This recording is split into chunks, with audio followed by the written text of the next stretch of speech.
Nacho chama cha UDA kimejivunia ushindi mkubwa wa chaguzi ndogo zilizokamilika, kikisema matokeo hayo ni ishara ya imani ya wananchi kwa uongozi na ajenda yake ya maendeleo.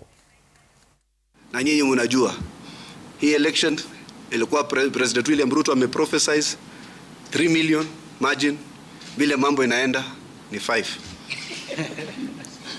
5, I'm telling you. Kama huku maeneo Mwamunyora anasema watu yangu wa mlima na iko hapa. Sasa iko wapi hiyo kura hata hiyo 2-3 wanatafuta? We are winning this by significant margins. And it's not just about winning election, it's the validation. Sisi hatuwezi kwenda kumwaga watu katikati ya barabara, sijui tuzibe traffic. Unasema ati sijui wave ya nani.